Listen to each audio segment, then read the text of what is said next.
Assalamualaikum warahmatullahi wabarakatuh. Bismillahirrahmanirrahim. Alhamdulillahirabbil alamin. Bismillahirrahmanirrahim. Mesin-mesin yang digunakan penggilingan padi. Selamat pagi untuk anak-anak Bapak kelas 12 MP ya. Alat mesin pasca panen. Nah, kelanjutan dari alat mesin pasca panen ya, kalau kemarin kita masih masalah ukuran, sortiran ya dari berbagai macam sayuran, kemudian beberapa palawija, beberapa buah, termasuk sortiran sawit. Nah, sekarang kita masuk mesin penggilingan padi ya. Apa aja yang terdapat dalam penggilingan padi ini, seperti yang ada di workshop kita, di RPS kita itu ada mesin polisher brush ya untuk penggilingan padi ya. Maka mesin-mesin yang digunakan dalam usaha industri jasa penggilingan padi dapat dikelompokkan sebagai berikut ya. Yang pertama, mesin pemecah kulit. Artinya kalau padi itu digiling, kemudian kulit atau sekamnya itu nanti akan berubah menjadi dedak ya, gabah dimasukkan, kemudian gabah kering giling dimasukkan ke dalam hundar atau husker, maka kulit padi itu akan pecah karena adanya gesekan-gesekan di dalam alat pemecah kulit atau polisher brush ya, pemecah gabah. Setelah itu padi akan terkupas ya, kemudian gabah dipisah antara gabah dengan beras pecah kulit atau brown rice ya, separator. Maka brown rice ini akan terpisah gabah dan beras pecah kulitnya. Kemudian mesin penyosok atau mesin pemutih polisher seperti yang ada di sekolah kita. Kemudian mesin pengayak bertingkat ya, shifter. Baru mesin atau alat bantu pengemasan, timbangan atau penjahit karung. Itu kalau sudah ada produksinya, itu mesinnya ada, tapi kita belum memiliki itu. Yang ada baru mesin polisher atau penyosok beras ya. Kemudian mesin pemecah kulit atau sekam gabah kering giling berfungsi untuk memecahkan dan melepaskan kulit gabah. Jadi supaya padi itu menjadi beras, setelah dia kering, telah melakukan pengeringan, baik dia menggunakan bak pengering, box pengering, atau dijemur secara manual ya dengan menggunakan cahaya sinar matahari. Kemudian fungsinya untuk memecahkan dan melepaskan kulit gabah tadi, kulit padi ya. Nah, input bahan dari mesin ini adalah gabah kering giling ya, GKG, yaitu gabah dengan kadar air sekitar paling banyak 14% ya, basis basahnya, dan outputnya berupa beras. Artinya hasilnya beras pecah kulit itu masih kotor ya, masih berwarna putih kecoklatan, masih kusam karena ada butiran butiran-butiran debu dari sekam tadi yang berupa dedak ya, itu yang juga disebut brown rice. Maka mesin pemecah kulit gabah yang banyak digunakan ini di dewasa ini adalah mesin tipe rubber roll. Rubber roll itu yang menggunakan karet ya, seperti yang pernah Bapak jelaskan dulu. Ini kita ulas kembali. Ini adalah cara kerjanya. Nah, kalau kemarin mesinnya itu apa, bagiannya apa, ini cara kerjanya. Prinsip kerjanya memecah kulit gabah dengan memberikan tenaga tarik akibat kecepatan putar ya.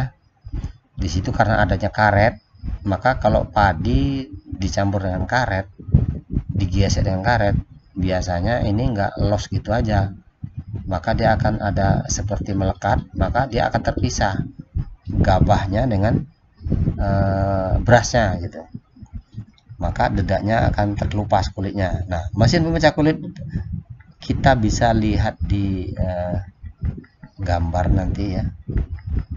Nah, ini dia. Nah, gambarnya seperti ini. Ini hoppernya, ini corong masuknya hopper itu corong masuk, shaver itu katup utama ya. Kemudian gearbox ini bagian kotak roda-roda gigi, karena di situ adalah menggunakan mesin. Di bawahnya ada mesin katakan seperti motor bensin ya.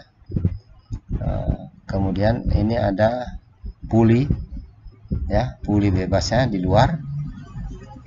Kemudian puli utama ada di sini. Kemudian saluran utama di sini ada poros ya. Kemudian ada arm atau lengan. Nah, ini gambarnya, tapi sebelumnya kita lihat dulu seperti apa keterangannya tadi ya.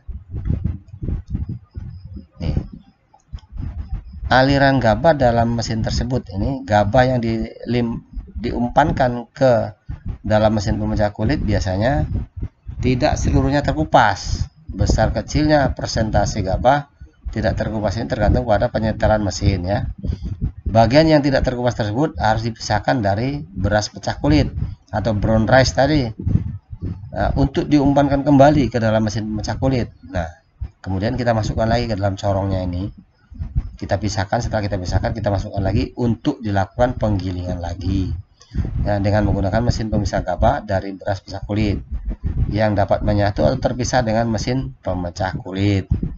Nah, ini gambar seperti yang Bapak katakan tadi. Ya. Di situ ada tangkai penahan, ada pengatur jarak, ada roll karet, ya. Kemudian ada daun kipas supaya apa? Yang hasil ininya keluar, berasnya yang tinggal, ya. Yang ininya ikut terbang bersama dorongan kipas tadi, ya. Dedaknya, ya. Ini mesin pemecah kulit gabah tipe rubber roll. Ya, ini sumbernya dari PT Agrindo. Nah, kemudian ini yang kedua, aliran bahan pada mesin pemecah kulit tipe rubber roll. Ya, aliran bahannya seperti apa? Ini dimasukkan di sini dari corong masuknya yang di atas ini, yang kotak, yang paling atas. Kemudian dia akan memasuk pada pengatur masukan. Bisa kita setel seberapa besar, ya, supaya nggak terlalu padat. Kalau terlalu padat dia bisa jadi nanti berasnya pecah-pecah, akhirnya jadi seperti meniran kecil-kecil ya. Pengatur jarak roll karetnya harus kita atur sedemikian rupa sebesar seberapa besar butiran gabah tadi yang kita masukkan ya.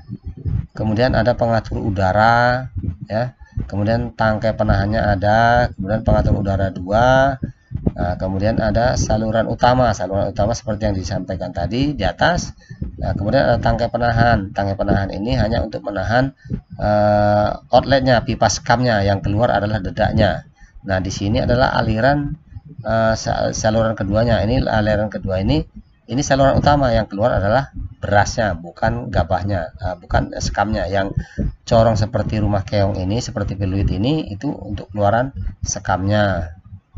Ya. Selanjutnya beras pecah kulit ini mengalami proses penyosohan ya. Penyosohan itu artinya di polisher. Kita punya mesinnya itu ya. Bisa dipraktekkan nanti seperti apa caranya ya. Kalian nanti kalau apa kita cari padi, kemudian kita sosok. Nah, kemudian disebut juga dengan mesin pemutih. Hasil dari proses penyosohan ini adalah beras putih yang siap dipasarkan untuk dimasak ya, atau dimasak.